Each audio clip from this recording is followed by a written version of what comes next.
Well, good afternoon. Thank you so much for tuning in to Science TV. Time for the 4 p.m. news, here to update you with the latest news from our newsrooms this hour.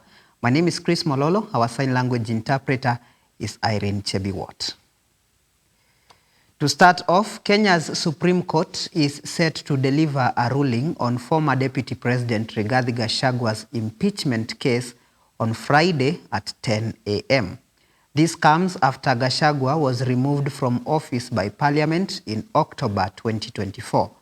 Gachagua'S impeachment marked a historic moment under Kenya's 2010 constitution following allegations of corruption and undermining government operations.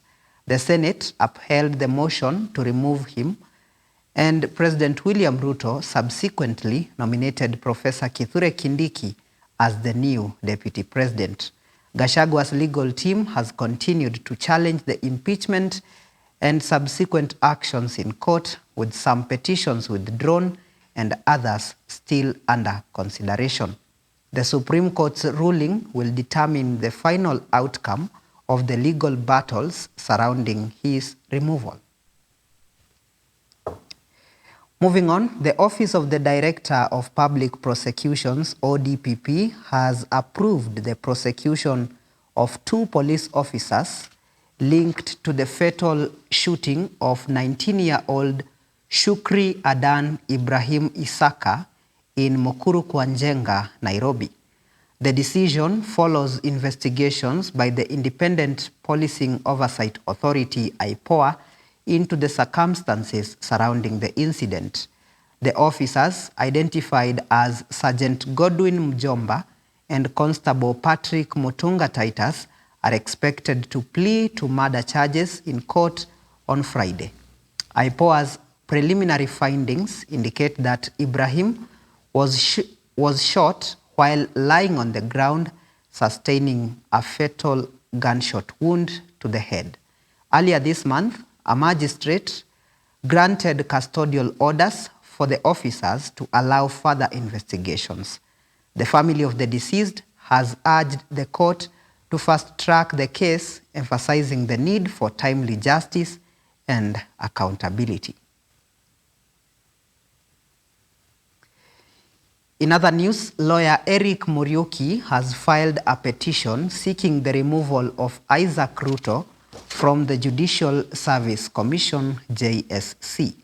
The petition cites allegations of gross misconduct and violations of the Constitution, claiming Ruto's actions undermine the integrity of the Commission.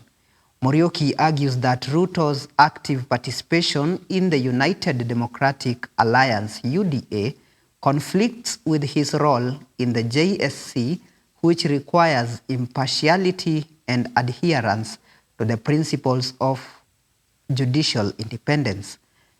The petition contends that his political activities compromise public confidence in the Commission. The matter is expected to be heard in court, where Muriuki will present evidence of Ruto's involvement in political activities while serving as a JSC member.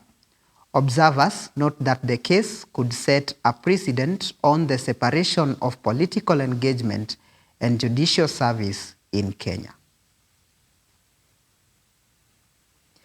Public service vehicle operators in Kenya have threatened a nationwide strike starting Monday, the 2nd of February 2026, citing rising attacks and vandalism by boda riders targeting matatus across the country.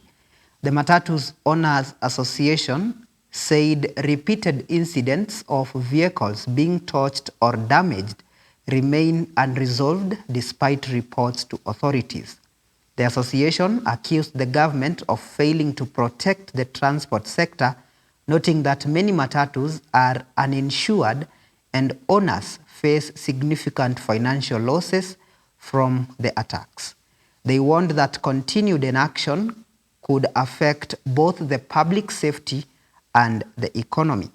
In a show of seriousness, operators have threatened to block major towns and roads nationwide, if the demands for stricter enforcement of traffic laws and accountability for border offenders are not addressed, signaling potential disruptions to transport services.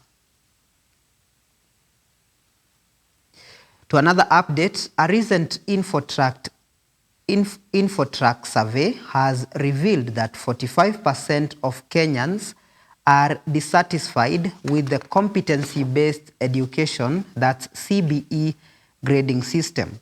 Meanwhile, 38% expressed satisfaction and 17% remained undecided about the new assessment approach. The survey highlights ongoing public debate over the shift from the traditional exam-based grading to descriptive performance levels under CBE. Parents, teachers, and students have voiced mixed opinions on how effective the system measures learners' achievement and readiness.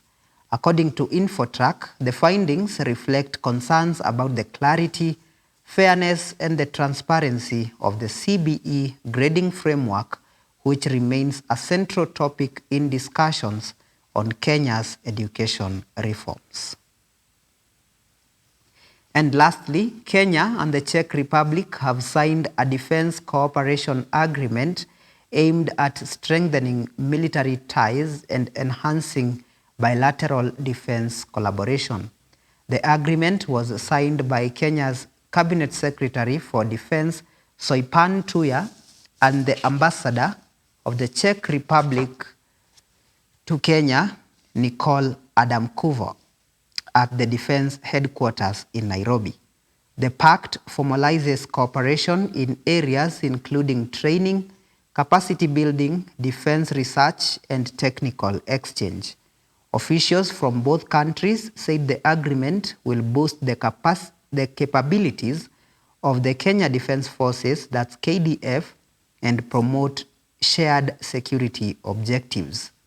Once ratified by the Kenyan Parliament, the agreement is expected to pave the way for joint military initiatives, advanced training programs, and collaborative efforts to support regional stability in East Africa. Well, those are the updates that we had for you for the 4 p.m. news. We hope you are now up to date. For more news, visit our website www.sciencetv.co.ke, but also remember to join us at 7 p.m. on the Science TV Prime News. My name is Chris Mololo. Our sign language interpreter has been Irene Chebiwot. Enjoy the rest of your day. We'll see you soon. Goodbye for now.